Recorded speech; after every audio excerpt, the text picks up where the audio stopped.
Hi, y'all. My name is Mabry, and I'll be talking about borderline personality disorder today. What we'll be starting out with is just an introduction into what borderline personality disorder is. It's an intense fear of abandonment or instability, really. It's just like a difficulty in tolerating being by yourself, having a lot of emotional changes that happen very often, like being very angry, then being very impulsive to do things that you might not normally do. You have mood swings that happen quite often, and you may be so much in this way that it actually pushes people away from you and don't really want to be around you because it puts pressure on a relationship when you don't feel like somebody's trusting you or you feel like that person may not be trustworthy. And even though you do want to have long lasting relationships, having borderline personality disorder can really like put a toll on that relationship with a significant other or even family sometimes. Some of the strongest correlations with the big five would be neuroticism, really, because of the way that the mind works. But it would also be more negative to being conscientious or agreeable just because of the erotic like outlook of how sometimes they can act, or they can be very narcissistic. They can even be like they could either be really narcissistic, or they can be very unself-aware. So they can have like a very bad self-image of themselves, which isn't conscientious in the way that they act. Also agreeableness, because of their changing opinions that happen quite like constantly, it's harder for them to be agreeable. And also they share a lot of genetic variation with neuroticism and extroversion. Some of the characteristics for borderline personality disorder would be a constant change of opinions. Sometimes they often feel like strong and intense feelings of shame. Some of the other strong emotions would be like they love you one second and they hate you the next. They do have like a crippling self-image of themselves. Often they don't feel like they're good enough, or they feel very shameful of what they do. They have like a huge fear of abandonment, which makes their relationships quite hard, especially with family, friends. It could be significant others. It could really be anybody that they have like a personal relationship with. And they can be very demanding and aggressive. So that's a part of like the strong emotions. They can be very, very nice. They can be very, very mean. They can be quite aggressive. And then sometimes they can also be pretty manipulative, but we'll get into that later. And they often have trouble with really loving themselves. So they have a tendency to self-destruct, which can be like in the ways of like people. Most of them actually do have suicidal thoughts. Some of them it's not as prevalent, so they more do things such as like cutting themselves, or even sometimes just like doing things for attention. Some other things, like other characteristics, is just like the impulse behaviors that are really emotionally driven. They often feel empty or feel worthless. They often do have difficulty in keeping strong and meaningful relationships due to how impulsive they can be, and the things that they say might deter somebody from wanting to be around this person very often, because it could be self-destructing to them as well. And then they also have a lot of urges, and most of them do have a history of suicidal attempts. Borderline personality disorder really does affect about only 1 to 2% of the population in the US. But the ratio of the people who do have borderline personality disorder is a 2-to-1 ratio of female to men. I guess it is a little understandable, because as a woman, I know that due to hormones and things that we often do have a lot of emotions that are very hard to handle, especially, but 8 to 10% mortality rate for suicide for those who have borderline personality disorder. like I said earlier, this is pretty prevalent and it will be spoken about of quite often, just because of how these emotions constantly range from either very, very positive to very, very negative. So it's often back and forth, and sometimes it does lead to them taking their own lives. I would say that their mood changes happen quite hourly if it really is tracked. And some of the things that people do to kind of treat this is psychosocial interventions, where they kind of put them in situations that they might not normally be in or will be in normally, so that they can kind of get used to understanding how to handle their feelings, especially in public when they're not being surrounded by certain people that will help them or guide them to be able to act a certain way, because these impulses do happen quite often. And also, it's really one of those things that borderline personality disorder will correlate with other things such as like ADHD, like mood disorders, PTSD, substance use, and eating disorders. Like, these all come in, commonality with what leads up to borderline personality disorder. So back to relationships, they can be pretty intense and emotional, and potentially can be violent, just due to, like I said earlier, the big range of how one may act at one moment and then how they feel the next. One thing you could say something the wrong way and they'll just snap. And then sometimes it'll be like, they can be very manipulative to the point of where they'll be like, you can't leave me or I'll hurt myself, or you can't do that because I'll do this to myself. Or it's a lot of self-destructive behavior that can be pushed onto somebody else to make them feel bad, which is basically what manipulation is.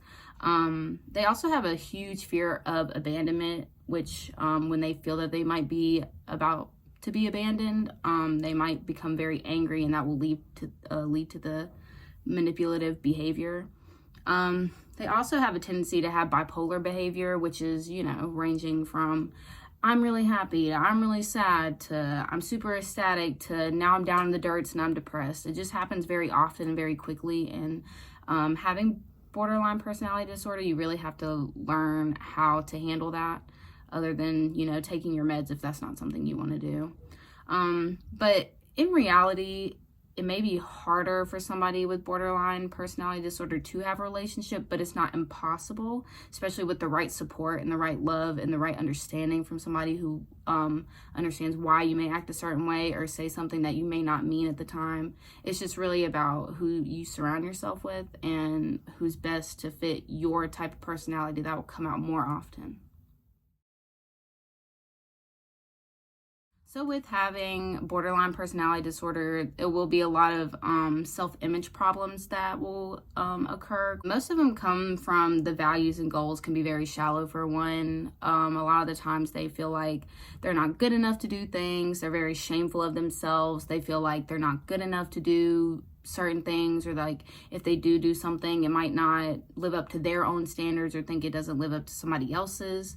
But their self-image is constantly changing, so sometimes they really can love themselves and have like full confidence one day or 1 hour really, and then by the next one they're just like, I hate it here, I just don't feel good about myself, I'm fat, I don't have like a good life going for me, like I don't know what I'm gonna do. And they can be like very experimental.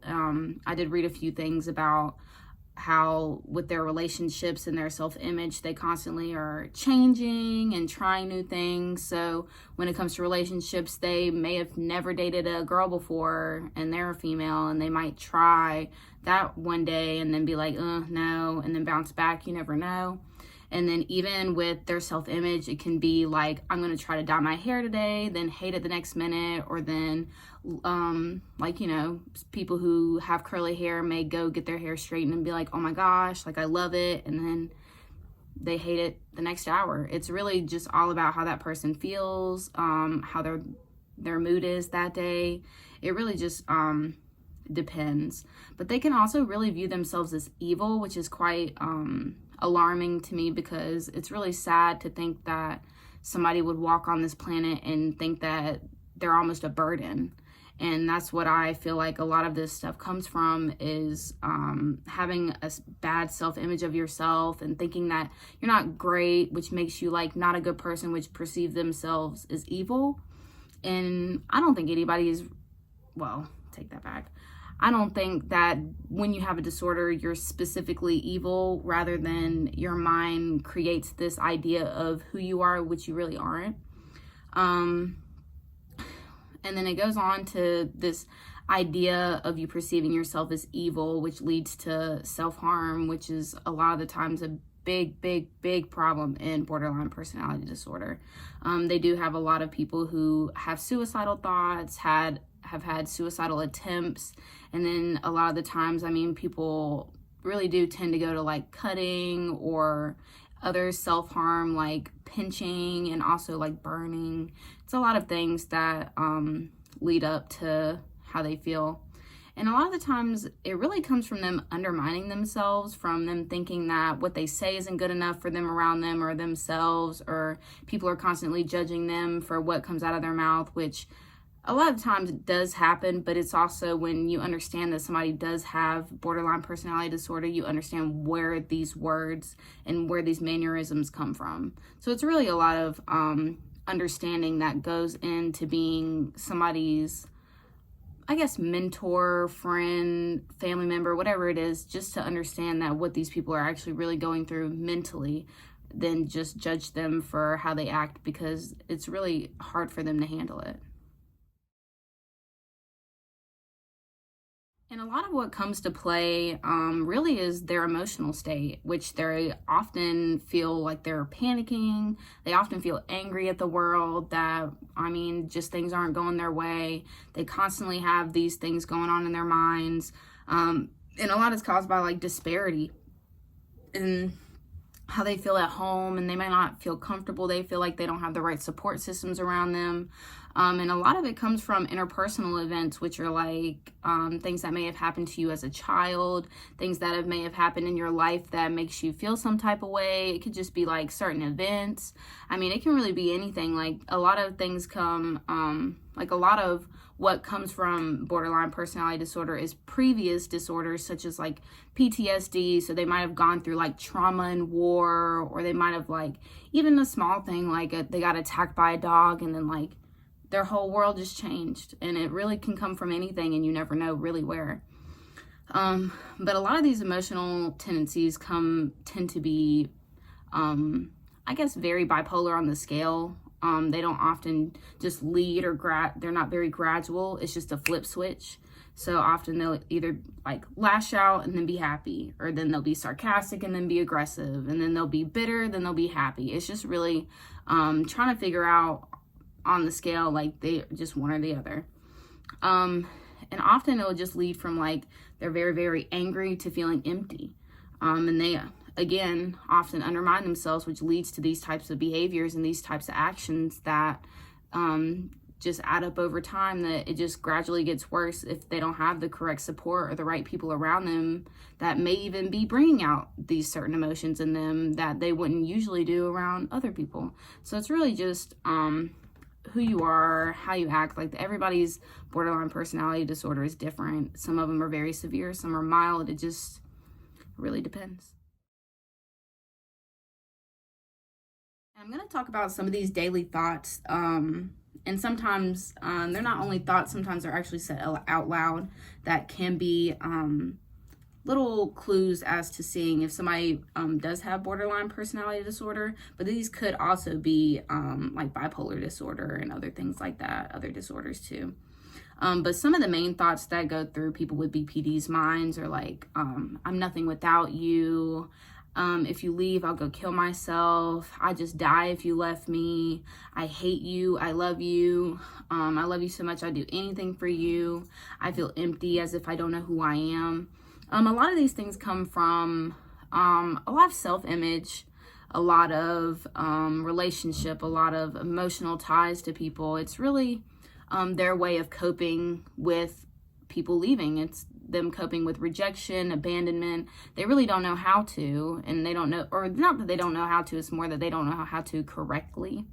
And a lot of these are very manipulative behaviors that can lead to somebody else feeling as if they're stuck with this person because they don't want them to do these certain things. So a lot of times you have to look out for those who do have these types of behaviors. And if you do see somebody with these types of behaviors, you might identify them and be able to give them the support that they need, or find them somebody else that can help support their needs, just due to the fact that this can be very severe and it can be very real, and it can lead to a death or somebody harming themselves in a way that you didn't want to see or be associated with, even though that's how they felt at the time.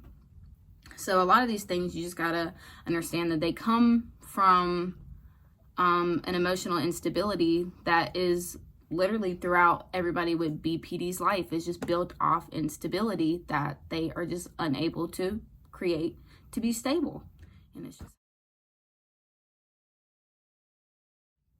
so this is just a graph that shows the borderline personality disorder in America between age and gender.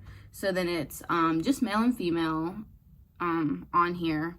And it'll be the darker blue stands for men, and then the lighter blue stands for women. And then you can see on here that actually a lot more women after they're before they're middle-aged actually have a higher percentage of having borderline personality disorder, where men are like almost way less than half, especially on the first graph from like 16 to 34. Men are way less likely to have borderline personality disorder, but as they get older, especially when they're like almost seniors, they are way more likely, because just due to life events finally catching up to them, and then like rationally thinking about it, they often do get borderline personality disorder just from just events in their lives.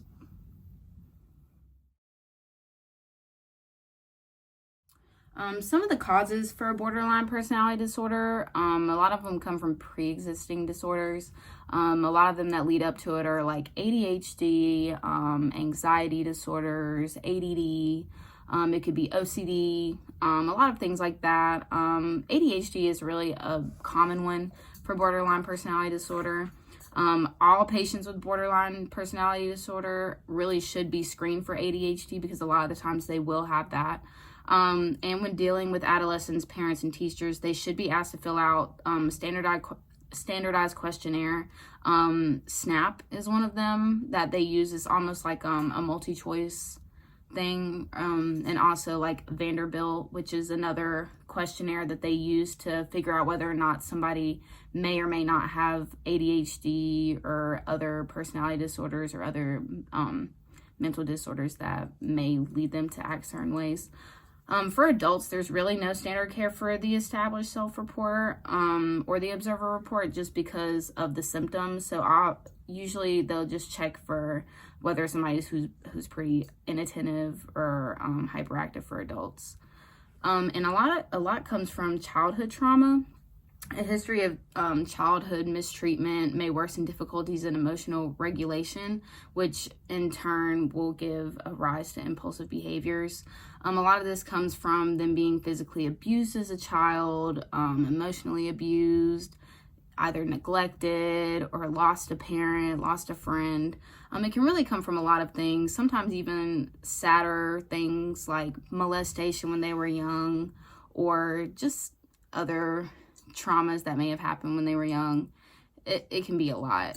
And one of the studies had said that emotional mistreatment was positively associated with impulsivity and emotion regulation difficulties that mediated the effect of childhood mistreatment on the impulsivity of BPD, which really just means that just because of this mistreatment, they often have a higher chance of having these impulses and a harder time regulating their emotions due to this childhood mistreatment that they had to live with when they were young. This graph is just the childhood trauma questionnaire. It's really only supposed to pay attention to the red ones because it was overall like a whole study on all three, but I just mainly focused on the borderline personality disorder part. And you can see that on the scale, this is a questionnaire that they had took, and the childhood trauma obviously happens more to those who have BPD. And you can see that on the emotional abuse scale, the physical abuse scale, the sexual abuse, the emotional neglect, and the physical neglect. It's just all together, like these people have obviously been through it, and it just happened to take a toll on them. And then this disorder came around, which may have already led up from things like PTSD and other emotional traumas that happened when they were younger. One of the movies that I watched for this specific disorder, because I saw there were quite a few movies on borderline personality disorder. Well, not specifically on borderline personality disorder, but reflected somebody who may or may not have had it. But in the movie Silver Linings Playbook, which is also a book, Tiffany is actually a fine example of somebody who has borderline personality disorder. You can see this throughout the film quite clearly because she has a substance abuse problem, which came from her husband who died on the way to see her, to give her a present from Victoria's Secret and ask for her hand in marriage. And he happened to die on the way, and it happened to be a loss that led to her abusing these substances such as drugs and alcohol and a lot of other things that she does in the movie. I mean, literally before her dance performances, she was taking shots of vodka straight up. And it's really crazy because you can also see that she was very promiscuous, and she often had her flings with men and found stability in sexual interaction, and having a companion made her feel closure, and having somebody will fill that hole that her ex had left whenever he died, and that she needed something in place of him because there was nothing she could do about it, which made her completely emotionally unstable and could not find a reason as to why she felt so empty inside until she found somebody else to take his place.